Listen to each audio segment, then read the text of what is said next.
ዛሬ ባለፈው ለካስ አላቀው አቤቱታ ሰምቼ ነበር እና አቤቱታዬ አሳጥራለሁ ስላልኩኝ የቀረውን አምጣ ተባልኩ። እኔ እንኳን ማዕድ ስለቀረበ ነበር አሳጥራለሁ ያልኩት እና ዛሬ እንግዲህ መዋላችን ነው። ማዕድ የለም እዚህ እና እንቀጥላለን ማለት ነው። የኔ ውስጤ ያኔ መድረክ ከያዝኩ መቀጠል ነው እና ፊታችሁን እያየሁ አሳጥራለሁ።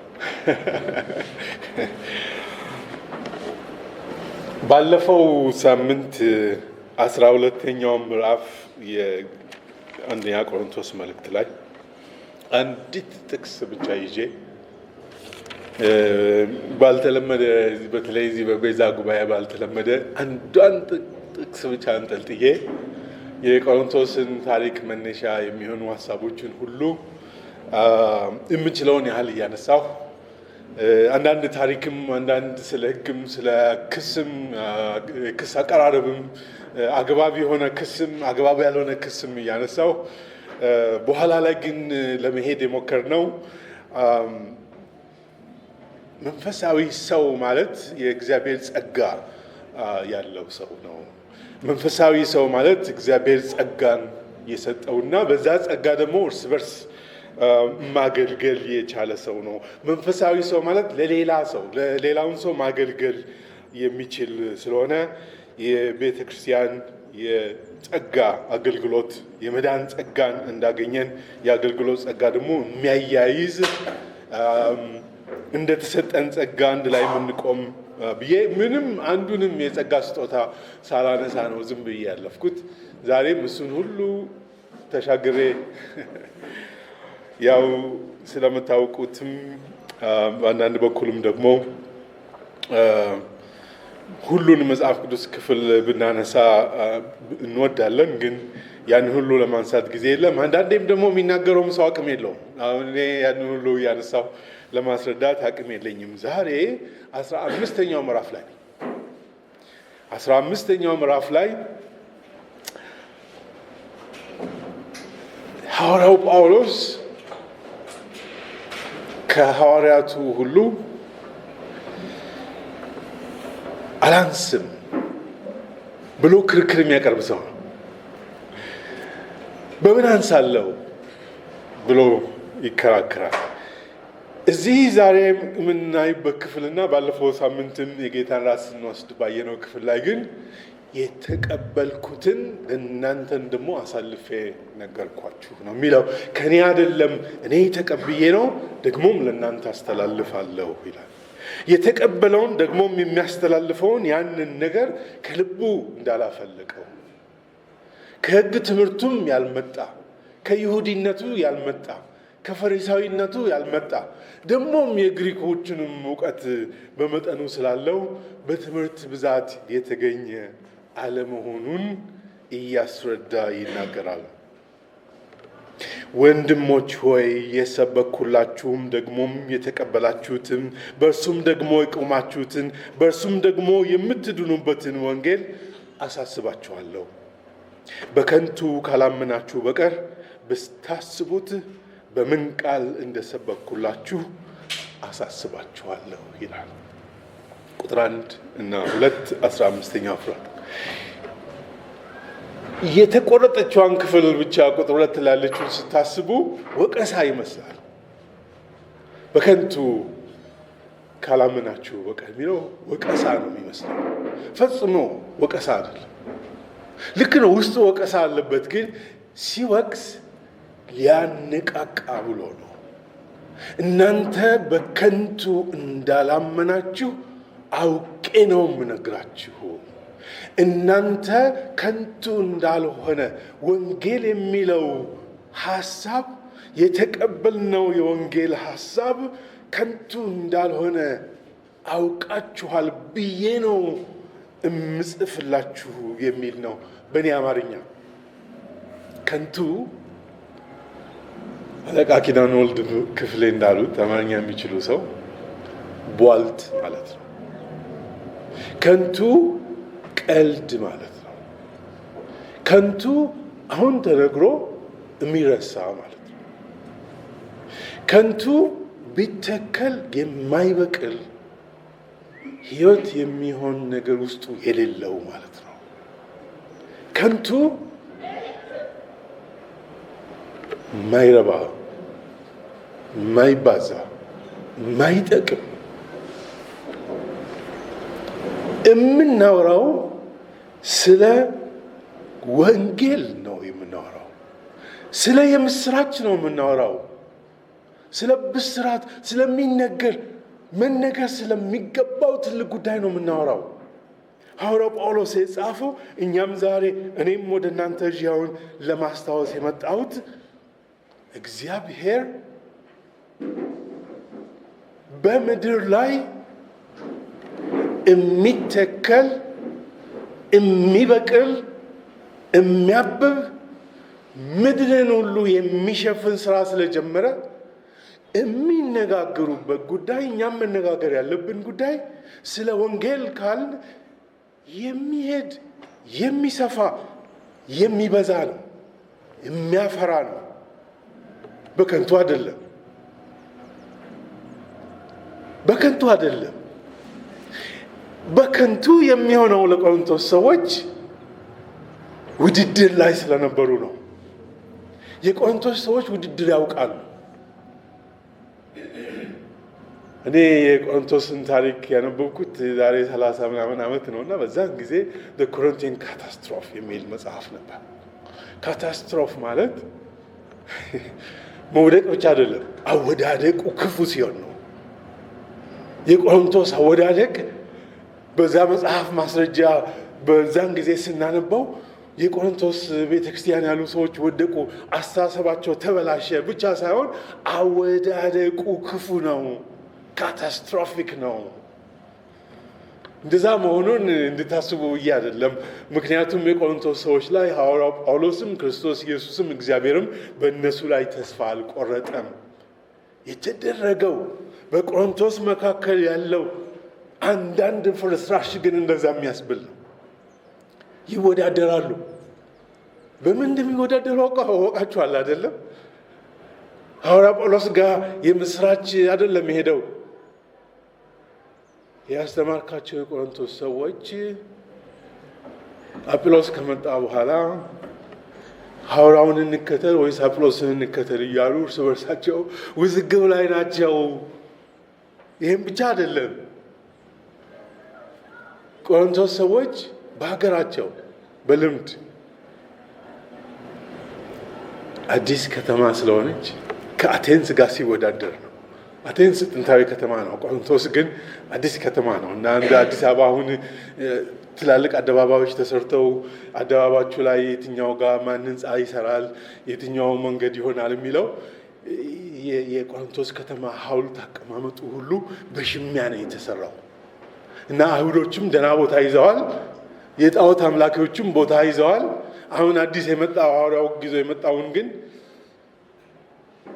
ንግግሩ ደካማ ስለሆነ የያዘው ነገር ፍሬ ያለው ወይ ሳይሆን ቆሮንቶስ ባደገችበት ፍጥነት ከተማ ዝነኞችን ባፈራችበት ፍጥነት የግሪክ ሰዎች መጥተው የሚያማምሩትን ሐውልት ባስቀመጡበት ፍጥነት እነዚህ አሁን የመጡት በዛ ፍጥነት ስለመሄዳቸው እርግጠኛ ስላልሆኑ ያንን ደካማ ንግግር የሚናገረውን ጳውሎስን ትተን ንግግሩ ደስ የሚለውን ይህን አጵሎስን ወይም ሌላኛውን ሰው ብንከተል ምን አለ?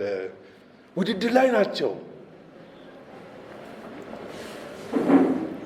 በከንቱ እንዳይሆን እምነታችሁ ከንቱ እንዳይሆን ከመጀመሪያ ወደ ተቀበልነው እንመለስ። የተቀበልነው ወንጌል እኔ ደግሞ የተቀበልኩትን ከሁሉ በፊት አሳልፌ ሰጠኋችሁ እንዲህ ብዬ መጽሐፍ እንደሚል። የትኛው መጽሐፍና የትኛው ቁጥር ነው ብትሉ፣ መጽሐፍ ማለት ሐዋርያቱ ያነበቡት ብሉያቱም በሙሉ፣ መጽሐፍ ማለት ክርስቶስ ኢየሱስ ራሱ በሕግ በነቢያት በጥበብ ስለ እኔ ይነገራል። ጥቅሉን መጽሐፍ። በጥቅሉ መጽሐፍ ውስጥ ክርስቶስ እንደሚሞት መከራን እንደሚቀበል ይናገራል። ሞቶም ደግሞ ከሙታን እንደሚነሳ ይናገራል። ተቀበረ፣ መጽሐፍም እንደሚል በሦስተኛው ቀን ተነስቷል።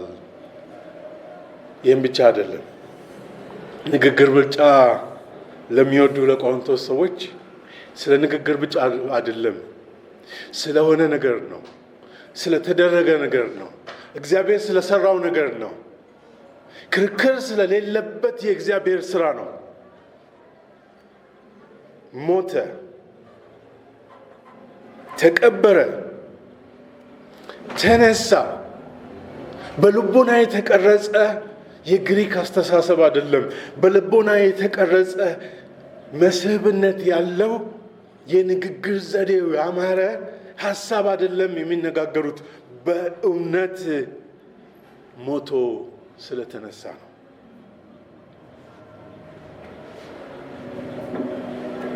ለኬፋ ታየ፣ በኋላም ለ12ቱ፣ በኋላም ለ500ዎቹ ምስክር ያለው ነው። የቆሮንቶስ ሰዎች ወይ በታሪክ ወደ ኋላ ብንመለስ እግዚአብሔር ከየት ቦታ ጀምሮ ስራን እንደሰራ፣ ከየት ቦታ ጀምሮ የተፈጥሮን ሕግ እንደጣሰ፣ ከየት ቦታ ጀምሮ የተፈጥሮን ሕግ ሽሮ የገዛ ሐሳቡን ለቆሮንቶስ ሰዎች፣ ለግሪክ ሰዎች፣ ለዚህ ዓለም ሰዎች፣ ለተመራማሪዎች፣ ለአዋቂዎች የዓለም ስርዓት አይለወጥም ጸንቶ ይኖራል ላሉ ሰዎች ለኬፋ አይደለም፣ ለ11 አይደለም፣ ለ500 አይደለም፣ እናንተም የቆሮንቶስ ሰዎች በሙሉ በከንቱ ካላመናችሁ በቀር ምስክር ስላለው ስለ እውነተኛ ምስክር ያለው ስለ ክርስቶስ ሞትና ትንሣኤ ነው። ምክንያቱም ታሪክ መሆኑ ብቻም በቂ አይደለም።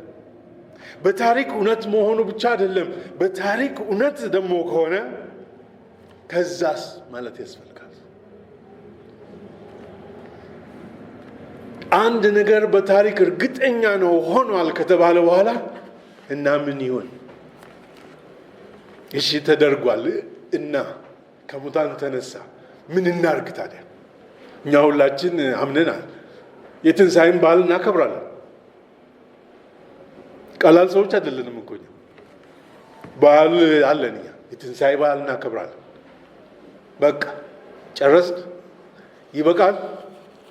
ከታሪኩ ጋር ተስማምተናል። መጽሐፍ እንደሚል ይነሳል። በቃ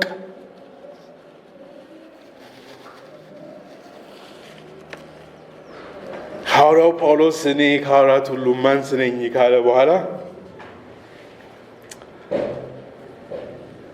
የትንሣኤውን ኃይል ተረድቶ በመስበክ ግን የትንሣኤውን ኃይል መነሻ አድርጎ የእግዚአብሔርን እውነት በማወጅ ግን ከማንም አናንስም ማለት። እናንተም እንደዛ እንድትሉ ነው። ዛሬ ትንሣኤ በዓል አለን፣ ምንም ጥርጥር የለውም፣ እናከብራለን።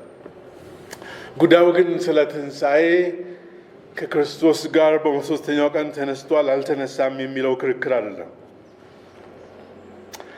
ከየትም ወገን ብትመጡ፣ ከሚያምንም ቤተሰብ ብትመጡ፣ ከማያምንም ቤተሰብ ብትመጡ፣ ከይሁዲ ወገንም ብትመጡ፣ ከአሕዛብ ወገንም ብትመጡ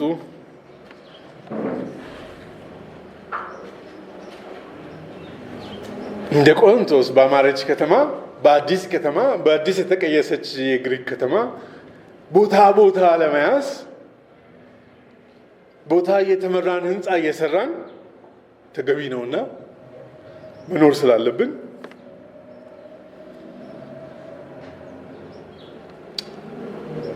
ትንሣኤ የክርስቶስ ትንሣኤ የቆሮንቶስን ሰዎች ይመለከታቸዋል። እኔና እናንተንም ይመለከተናል። ምክንያቱም የሚሰራው ቤትና ህንፃ የሚሰራው አካል በቆሮንቶስ በውድድር እንደተደረገው አይነት አይደለም። ሁለት አማርኛ ለማስተማር ብዬ አይደለም፣ ግን ማምለጥ የማይቻሉ በቆሮንቶስ አንደኛ ቆሮንቶስም በሁለተኛ ቆሮንቶስም የተደጋገመ ሁለት ቃላት አሉ። አንዱ ማነጽ ነው። ህንፃ አናጺ ያስፈልገዋል። ህንፃን ማነጽ አናጺ ያስፈልገዋል። ስለዚህ የቆሮንቶስ ሰዎች እንዲታነጹ እንዲገነቡ እንደ አንድ ህንፃ እንደ አንድ ቤት እንዲሰሩ ይፈለጋል። ተመሳሳይ ቃል ግን አለ።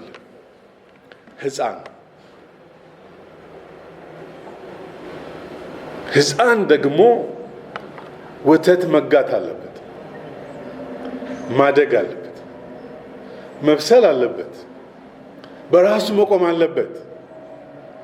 ስለዚህ ስለ ሕፃም ስለ ሕፃንም በቆሮንቶስ መነጋገር አለብን ማለት ነው። የቆሮንቶስ ሰዎች ስለ ክርስቶስ ትንሣኤ በሚያስቡበት ጊዜ እንደ ሕንፃ መገንባትም ሕፃንነትንም ሽሮ ደግሞ በሳል መሆንንም ሊነገራቸው አስፈልጋቸው።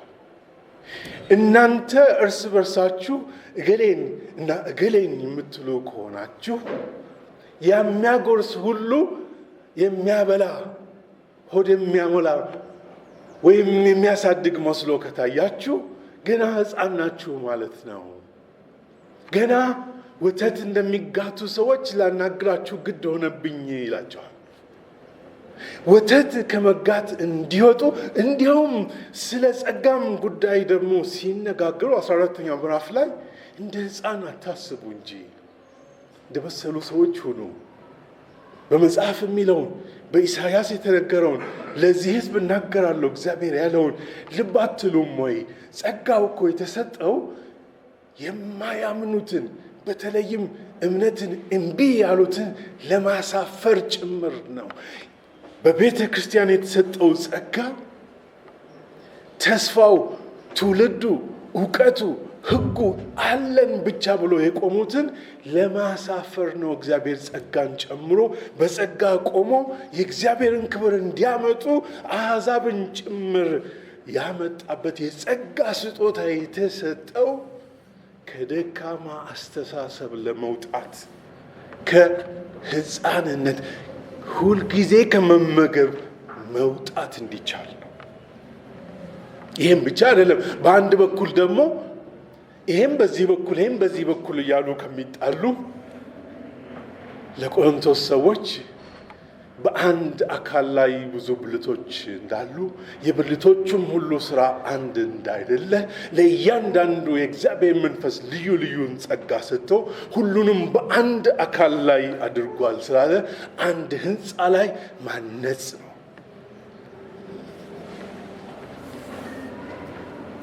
ማነጽ ታነጹ የሚለው በአንድ በኩል ሕፃንነትን ሻሩ ነው። በአንድ በኩል ግን በአካሉ ላይ የትኛው ብልት እንደሆናችሁ ራሳችሁን አስቡት። ከሌላው ጋር በምን እንደተገናኛችሁ በደንብ ይሰማችሁ ማለት ነው። ደግሞም እርስ በርሳችን በምናገለግልበት ጊዜ የትኛው የአካል ክፍል እንደሆን ካወቅን የአካል ብልት በራሱ መቆም ስለማይችል አካል ካልተጋጠመ ህመምተኛ ስለሚሆን አካል ጎደሎ ስለሚሆን የአካል ብልት ብቻውን ቢሆን ህመምተኛ ስለሚሆን አንድ የአካል ብልት በቃ በራሴ አለው እንዲል የሚያደርገው ነገር ምንድን ነው ብትሉ ቆሮንቶስ ብትሄዱ የውሸት ውድድር ነው። ምንድን ነው የውሸት ውድድር?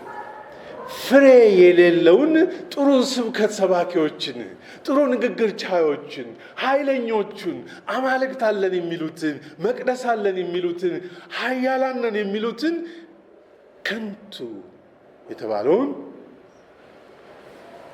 በከንቱ ካላሰባችሁ፣ በከንቱ ካላመናችሁ፣ በከንቱ ካልተከተላችሁ በቀር የተባለው እግዚአብሔር የዚህን ዓለም ሰዎች አስተሳሰብ ከንቱ አድርጓል ብለው ነው ሐዋርያ ጳውሎስ የተነሳው።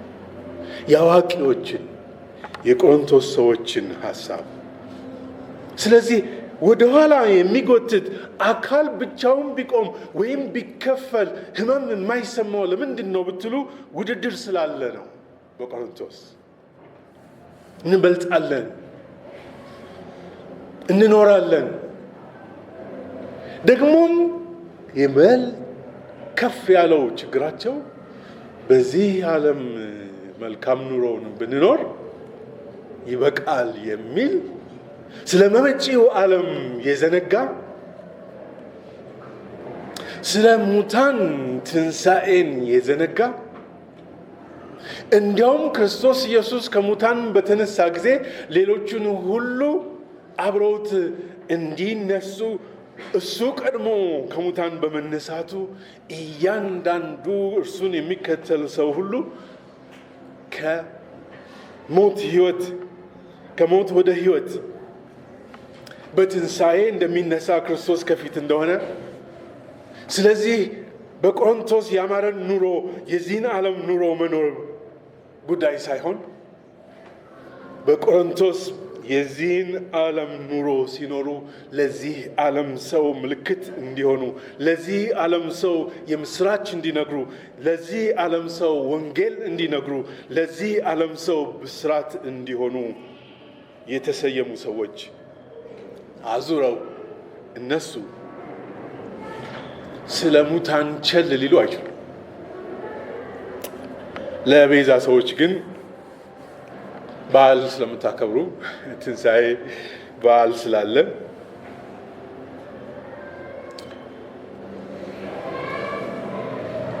የክርስቶስ ከሙታን መነሳት የትንሣኤ ሙታን ጉዳይ ወይ ክርስቶስ ከሙታን መነሳቱ የዚህን ዓለም ኃጢአት ሁሉ ይሽራል፣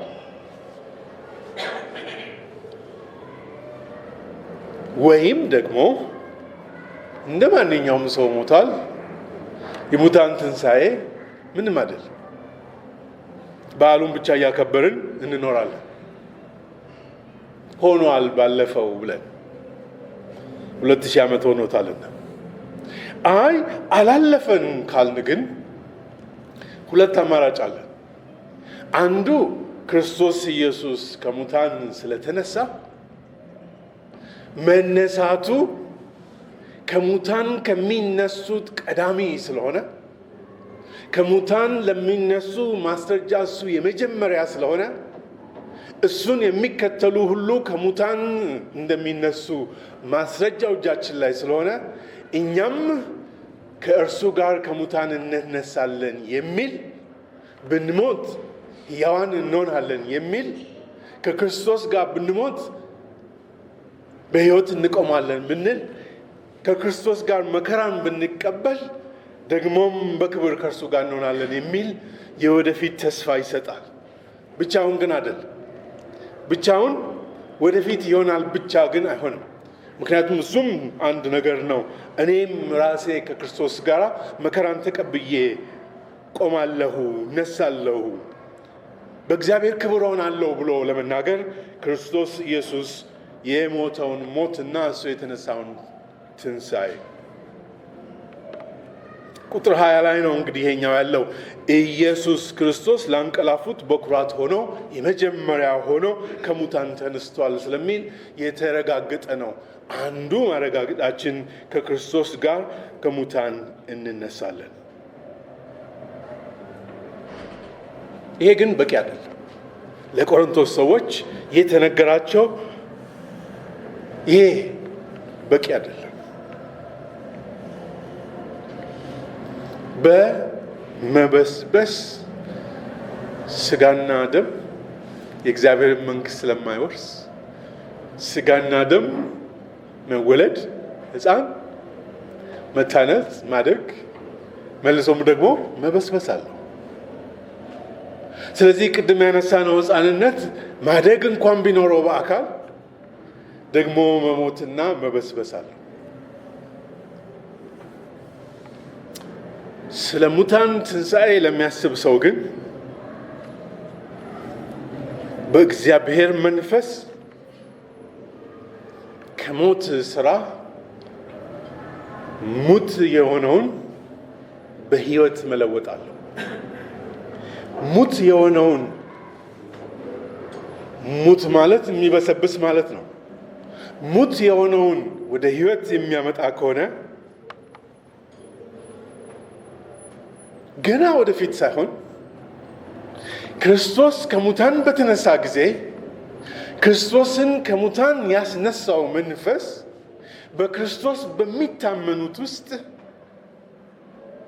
ያው መንፈስ ያው የትንሣኤ መንፈስ ክርስቶስን በሚታመኑት ውስጥ ስለሚሰራ በትንሣኤው ኃይል አሁን ዛሬ በዚያን ዘመን ለቆሮንቶስ ሰዎች ዛሬም ለቤዛ ሰዎች በዚያ በትንሣኤ ኃይል መኖር፣ በዛ በትንሣኤ ኃይል መመላለስ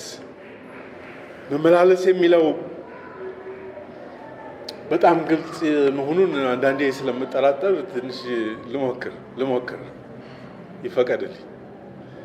መመላለስ ማለት እንደዚህ መውጣት መግባት ስለሚመስል ነው። ግን ህብረት አለን ስንል ከእግዚአብሔር ጋር ህብረት አለን ስንል ከልጁ ከኢየሱስ ክርስቶስ ጋር ህብረት አለን ስንል እግዚአብሔር መንፈስ በውስጣችን አለ በምንልበት ጊዜ መውጣት መግባት አይደለም። እግዚአብሔር ሙት በአዳም ባህሪ ሙት ሕፃን ተወልዶ አድጎ አርጅቶ ሙት እንዲቀር ስርዓት ስላደረገ በሰው ላይ ያለው ሞት በኃጢአት ምክንያት በአዳም ምክንያት መወለድ፣ ማደግ፣ መሞት ይህን ስርዓት እግዚአብሔር ሊሽር ስለፈለገ የምንነጋገረው ጉዳይ ከባድ ነው። ምክንያቱም ይህንን መወለድ፣ ማደግ፣ መሞትን ሊሽር ክርስቶስ ኢየሱስን ሙት አደረገው። በሙት ውስጥ ህይወት ሰጠው። እንግዲያውስ እኔ እና እናንተ ክርስቶስ ኢየሱስ ሕያው የሆነበትን በሞት ውስጥ አልፎ ሕያው የሆነበትን ሞትን የሻረበትን ህይወት ሞትን የሚያሸንፈውን የክርስቶስን መንፈስ ይዘን ነው ትንሣኤንም እንጠብቀው። ያው እንሞታለን፣ ሰውነት ነው፣ አዳማዊነት ነው። ሞተን አንቀርም።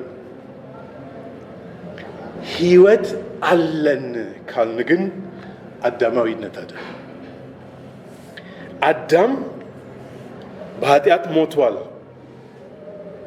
ስለ ሙታንን ትንሣኤ ዛሬ ትንሣኤ ሳይሆን በፊት ዛሬ እንነጋገራለን። ለምን? ሙታን እንደሚነሱ እርግጠኞችን ብንሆን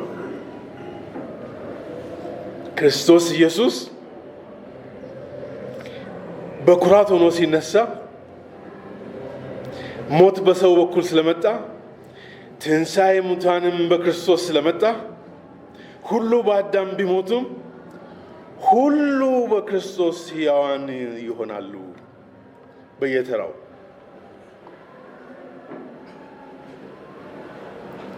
እንግዲህ እንደዚህ እናድርግ። ለብዙ ሰዎች ክርስቶስ ኢየሱስ ጌታ፣ ንጉሥ፣ አዛዥ፣ መሪ፣ የበላይ ራስ የሆነው በትንሣኤው ገና ወደፊት ነው። ምክንያቱም እኛ ሁላችን ከክርስቶስ ጋር ስለመነሳታችን ማረጋገጫው ገና ትንሣኤ የአካል ትንሣኤ ሲገኝ ነው። ለክርስቶስ ለኢየሱስ ክርስቶስ ስልጣን እንዳለው አብ ለልጁ የሰጠውን ስልጣን ማሰብ ከጀመርን ግን ከኔ ጋር ሆናችሁ አንደኛ ቆሮንቶስ ምዕራፍ 15 ከቁጥር 20 እስከ 28 ያለውን ልብ ብለን እናያለን። ቁጥር 24 ኋላ መቼ ሁሉ ትንሣኤ በሚሆንበት ጊዜ መንግስቱን ለማን ያስረክባል? ለአባቱ ያስረክባል። መንግስቱ መቼ ነው? መንግስቱ ዛሬ ነው ወገኖቼ። የክርስቶስ ጌትነት ዛሬ ነው። ኋላ የሚጠበቀው በአብ በወልድ በአሰራር ልጁ ወደ ምድር መጥቶ እኔና እናንተን ፈልጎ እኔና እናንተን አጽንቶ እኔና እናንተን በህንፃ ገንብቶ አንድ ላይ ከእግዚአብሔር አብ ጋር የሚያገናኝበት የፍጻሜው ስልጣንን ለአባቱ የሚያስረክበው በትንሣኤ ሙታን መጨረሻ ነው። በአካል ትንሣኤ ነው። አሁን ግን ለእኔም ለእናንተም የውስጥ ሰውነት የመንፈስ መቃተት የእናንተን የእኔን የህይወት እድሳት የሚፈልግበት ስልጣኑን የሚገልጸው ነፍሳትን ወደ ሕያዋን በመቀየር ዛሬ የምስራች ወንጌል ሲሰበክ እያንዳንዱ ንስሐ የገባ ወደ ክርስቶስ እቅፍ ወደ ክርስቶስ ኢየሱስ በእግዚአብሔር ምሕረት እንዲቀርብ የሚያዝ የነፍሳት ላይ ንጉሥ የሆነው ክርስቶስ ኢየሱስ ስልጣኑ ዛሬ ነው። ዛሬ ነው። ስለ ክርስቶስ ኢየሱስ ጌትነት የምስራች ለሰው ሁሉ የምንሰብከው ዛሬ ነው። የነፍሳትን መዳንም የምንሰብከው ዛሬ ነው። የነፍሳት መዳን ከትንሣኤ የሚመነጭ ነው። ከክርስቶስ ትንሣኤ የሚመነጭ ነው። እኛም ከምንጠብቀው ከአካል ትንሣኤ ጋር የተገናኘ ነው። ነገር ግን ዛሬ ለእኔም ለእናንተም ከክርስቶስ ኢየሱስ ጌትነቱ ጋር በመዳን ራስ ወደ ሆነው ባለስልጣን ወደ ሆነው ከክርስቶስ ኢየሱስ ጋር መታነጽ አለብን። ህንፃው መገንባት አለበት። ህንፃው ሙሉ መሆን አለበት። በቆሮንቶስማ ያደረጉት ብዙ ነው። እኔ አሁን እዚህ ማንሳት አልፈልግም፣ ምክንያቱም ክርክር አለ አይደለም። ስለ ሙታን እንግዳውስማ የሚጠመቁት ስለምንድን ነው ይላል እዚህ ቁጥር 29 ላይ። ትንሣኤ ሙታን ትልቅ ጉዳይ መሆኑን ከማሰባቸው የተነሳ ስለ ሙታኖቻቸው ስለ ሞቱ ሰዎች ጥምቀት ይጠመቃሉ ይላል። በቀጥታ እንደው ጥሬ ቃሉን የወሰድን እንደሆነ የማናውቀው ጥምቀት ነው። ፈጽሞ ሰምተነው የማናውቀው፣ ተለማምደነው የማናውቀው፣ ጥቅሙስ ምንድን ነው የሚያስብል ነው። ግን እስቲ ቆሮንቶስ ሄዳችሁ አስቡት። ሙታን የሚነሱ መሆኑን ሲያውቁ እያንዳንዳቸው ስለመጠመቃቸው አይደለም፣ ስለሞቱ ዘመዶቻቸው ሁሉ ተጠመቁ። በመጠመቅ ከክርስቶስ ጋር አንድ መሆን።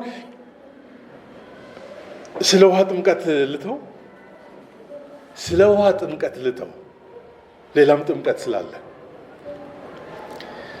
በመንፈስ መጠመቅ ስላለ በመንፈስ መጨመር ስላለ። ኢመርሽን ውሃ ውስጥ ብቻ አይደለም፣ መጥለቅ ውሃ ውስጥ ብቻ አይደለም፣ ወደ እግዚአብሔር አሰራር መጥለቅም አለ። ስለ ምኞታቸው ስለ ቆሮንቶስ ሰዎች ስታስቡ እንኳን ስለ ራሳቸው ስለ ዘመዶቻቸው ወደ ክርስቶስ እንጨመራለን አሉ። መቃተት ነው። ፍሬ ያለው አንዱ ስለሌላው መዳን የሚያደርገው ነገር ስላለ ሳይሆን ከጉጉቱ የተነሳ ከክርስቶስ ጋር አንድ መሆን ካስፈለገ ሁላችንም እንጨመር፣ ወደ ክርስቶስ እንምጣ፣ ወደ መንፈሳዊ አሰራር ሁላችንም እንግባ ብለው ተስፋን ማድረጋቸውን ያሳዩበት መንገድ። ስነ መለከቱን የሚያውቁ ሰዎች በብዙ በሌላ መንገድም ተርጉመዋል። ለእኔ እዚህ ድረስ ብቻ ይበቃኛል። ሐዋርያው ጳውሎስ ከቁጥር 30 ጀምሮ እኛስ ስለ እነዛ ሰዎች ብቻ አይደለም፣ ልክ ይሁኑ ስህተት ይሁኑ ጉጉታቸው እውነት ይሁን ባዶ ይሁን ስለ እነሱ ብቻ አይደለም፣ እኛስ ዘወትር የሚያስፈራ ኑሮ የምንኖር ስለምንድን ነው? ሙታን የማይነሱ ከሆነ በሙታን ትንሣኤ የሚገኘው መንፈስ በእኛ ውስጥ የማይሰራ ከሆነ እኛ ለአውሬ፣ ለክፉ አውሬ፣ ለሚገል አውሬ፣ ለሚያጠፋ አውሬ ሰውነታችንን የምናጋልጠው ስለምንድን ነው? ወንድሞች ሆይ ዕለት ዕለት እሞታለሁ አለ። ይሄ ጉጉቱ የሐዋርያው የጳውሎስ ነው፣ ለቆሮንቶስ ሰዎች ነው። በኤፌሶን ከአውሬ ጋር ታገልኩ። ለእውነተኛ አውሬ ሊሆን ወይም ክፉ አውሬ የሚባል ክፉ የሆነ በመንገድ የሚጠብቅ በሰው ውስጥ የሚያድር ክፉ አስተሳሰብ ይሁን የትኛው እንደሆነ አላውቅም፣ ግን ታገልኩ። ሙታን የማይነሱ ከሆነ ምን ይጠቅመኛል? አትሳቱ። ክፉ ባልንጀርነት የቆሮንቶስ ሰዎች ውድድር ባለበት ከተማ፣ ሽቅድምድም ባለበት ከተማ ክፉ ባልንጀርነት መልካሙን አመል ያጠፋዋል። ንቁ። ኃጢአት አትስሩ። እግዚአብሔርን የማያውቁ አሉና፣ እግዚአብሔርን እየሰራ እንዳለ የማያውቁ አሉና፣ እግዚአብሔር የምስራችን እየሰራ እግዚአብሔር እያነጸ እንዳለ፣ እየሰራ እንዳለ፣ እየገነባ እንዳለ፣ ዓለም ሁሉ ወደ ሙት ሲሄድ እግዚአብሔር ወደ ሕይወት ሰዎችን እያመጣ እንዳለ የማያውቁ አሉና ነው የሚለው። ስለዚህ ስለ ሙታን ትንሣኤ ቅደም ተከተል ዝርዝሩን ለመናገር አይደለም፣ ሐሳቤን ለመደምደም ልሞክር። የተወደዳችሁ ወንድሞች ሆይ ቁጥር 58 ነው። ድካማችሁ በጌታ ከንቱ እንዳልሆነ አውቃችኋልና የምትደላደሉ የማትነቃነቁም የጌታም ሥራ ሁል ጊዜ የሚበዛላችሁ ሁኑ። የቤዛ ሰራዊት መዝሙራችን መልካም ሆነዋል። ተደላድለን በወንጌል ምስጢር፣ በወንጌል አሰራር ሕይወትን በመለወጡ ወደ ክርስቶስ ጌትነት ማምጣቱ ብንሞት እንኳን ሕያው ነን የሚል ድፍረት መስጠቱ ደግሞም በዚህ ዓለም ያሉ ሰዎች በተለያየ የዚህን ዓለም ሐሳብ በሚሄዱበት ጊዜ እኛ አብረን እየኖርን ብዙም ባንለይ ቤታችን የተለየ አይደለም፣ ባህላችን ብዙ የተለየ አይደለም። ከሀገራችን ሰው የምንለየው ከሀገራችን ስል በክርስቶስ ካልሆነ ወንጌል ካልገባው ትንሣኤ ምን እንደሆነ ካልገባው ሰው የምንለየው በምግብ አይደለም፣ በቤት አይደለም፣ በህንፃ አይደለም፣ በመንገድ አይደለም፣ በንግግር ችሎታም አይደለም፣ በአገልግሎት ዝነኝነትም አይደለም። ከሰው የምንለየው በክርስቶስ ኢየሱስ ካገኘነው ሊመጣ ካለው ተስፋና ያ ተስፋ ክርስቶስ ሲሞት በእኛ ውስጥ ከጀመረው ስራ ያን ቀን የሚያጸናው፣ ያን ቀን የሚለመልመው፣ ያን ቀን ለዓለም ሁሉ የሚገለጠው ዛሬ በውስጣችን ያለው ስለሆነ እኛ ዛሬ በእግዚአብሔር በክርስቶስ ኢየሱስ ካረፍን መደላደል እሱ ነው። የማይነቃነቅ መደላደል እሱ ነው። የእግዚአብሔር መንፈስ በእኛ ውስጥ ቢሆን ከንቱነትን ሽረናልና፣ የእግዚአብሔር አሰራር በእኛ ውስጥ ከሆነ ቧልት ትተናልና፣ የእግዚአብሔር አሰራር በእኛ ውስጥ ከሆነ ክርስቶስን ከሙታን ያስነሳበት መንፈስም በእኛ ውስጥ ከሆነ ከንቱነትን ሽረናልና ከእኛ ሀገር ሰዎች የምንለየው ሰው ሁሉ ሞተ ሲል ልዩነት አለ። ሰው ሞተ ሲባል ልዩነት አለው። ስለ ትንሣኤ የምናውቅ ከሆን የጌታ ስራ የበዛልን ከሆን ከንፈር የምንመጠጠው በከንቱ ላመነ ሰው ነው።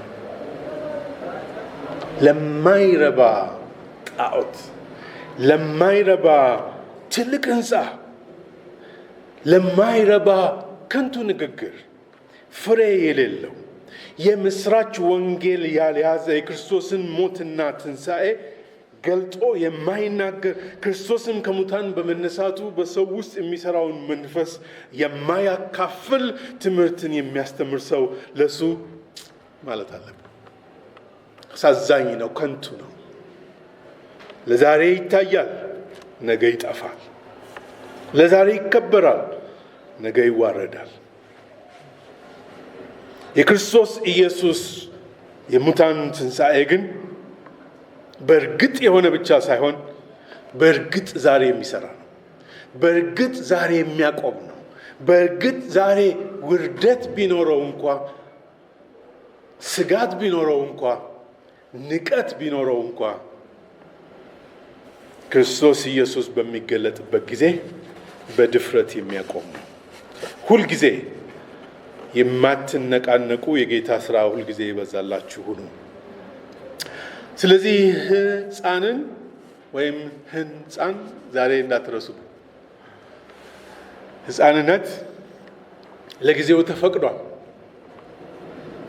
ቋሚ የህይወት ደረጃ አይደለም። የእግዚአብሔር ስራ እንዲበዛልን ሁልጊዜ የእግዚአብሔርን ሐሳብ እንመገብ ነን የሚለውን አሁን እንመገባለን፣ ግን ሕፃንነት ነው። ነገር ግን ነገ እንመገባለን። ሕፃን አድጎ ይመግባል። ሕፃን አድጎ ራሱን ይችላል፣ ለሌሎችም ይሆናል። እኛ ሁላችን በአካል ሕፃናት ነበርን። ዛሬ በመንፈሳዊ ነገር ሕፃናት ብንሆን ነገ ሕፃን አንሆንም። የሕፃንነትን ስራ እንሽራለን። ህንፃም እንደዛው ነው። እውነተኛው አናጺ የእግዚአብሔርን ቤት የሚገነባው አናጺ እንድትታነጹ ብሎ ከጋበዘ አንዲት ቤት አንድ አናጺ ነውና ወደ እግዚአብሔር ስራ ለመሰብሰብ ሊመጣ ያለውን ብቻ አይደለም፣ ያለፈውንም ታሪክ ብቻ አይደለም። ዛሬ ህንፃውን እያቆመ ስለሆነ፣ ስራውን እየሰራ ስለሆነ፣ በስራው ላይ ባለቤት ስለሆነ፣ በሚሰራው ላይ ጌታ ራስ ስለሆነ፣ እሱ ባለስልጣን ስለሆነ የክርስቶስ ኢየሱስ የመንግስት ስራ ዛሬ እንዲሰራ፣ የእግዚአብሔር መንግስት ስራ ዛሬ እንዲሰራ በዛ ስራ ውስጥ ሁላችን እንገኝ ያስፈልገናል። ስለዚህ ከንቱነትን በዚህ መልክ ነው የምንሽረው። በግል እንውሰደው፣ በግል እንውሰደው። እንደ ቆሮንቶስ ሰዎች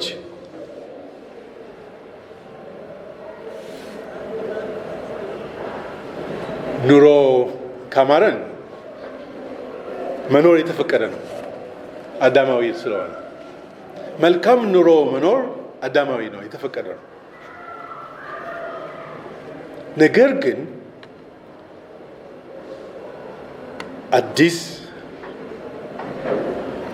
ሞትን ድል የሚያደርግ ከሞት የሚያልፍ ሕይወት ዛሬ በክርስቶስ ኢየሱስ ተገልጿል። ወንጌል እንዳልሰማችሁ አድርጌ ነው የምናገረው። ሞት ሕይወትን የሚያጫጭ፣ ሞት ከእግዚአብሔር ክብር የሚያጎድል፣ ምክንያትም አግኝቶ በኃጢአት ምክንያት ቁጥር 53 ላይ በኃጢአት ምክንያት ነው። ኃጢአትን አታድርጉ ብቻ አይደለም፣ የኃጢአትን መንገድ ኃጢአት የሚያሰራውን መንገድ በዚህ ዓለም ባለው ላይ ደስታን የሚጨምር ደግሞ ምንኑር ከዚህ በኋላ ምንድነው የሚመጣ የሚለውን ቸልተኝነት የእግዚአብሔርን ስራ ለዘላለም የሚያልፈውን ስራ ቸል የሚለውን እሱን ስንተው ሞት ጋር የምንለያየው በትንሣኤ አይደለም፣ ዛሬ ነው።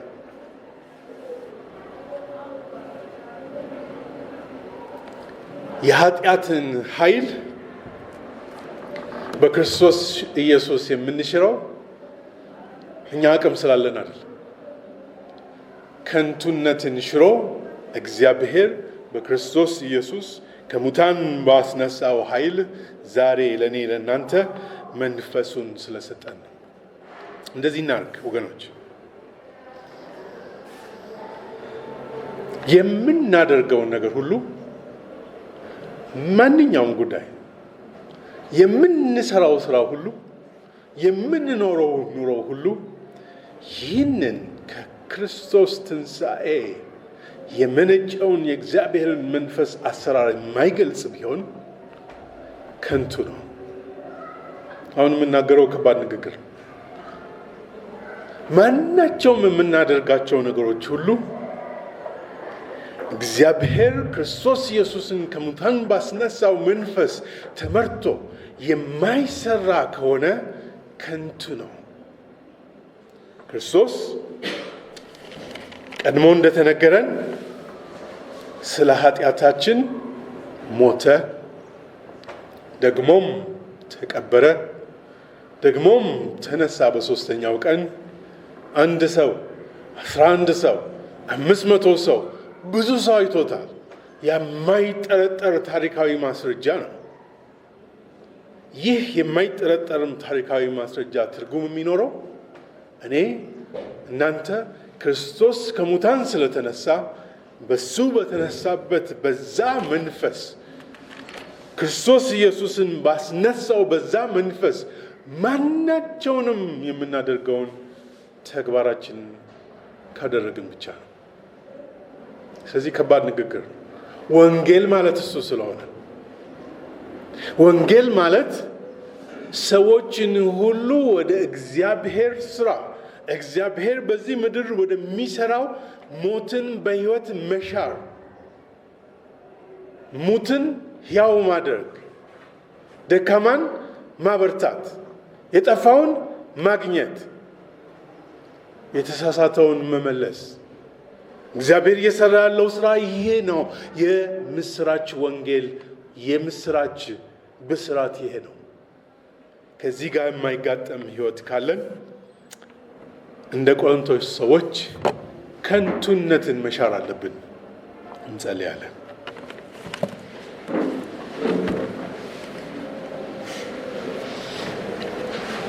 አቤቱ እግዚአብሔር አምላክ ሆይ የምንነጋገረው የምናውቀውን ቃል የምናውቀውን ታሪክ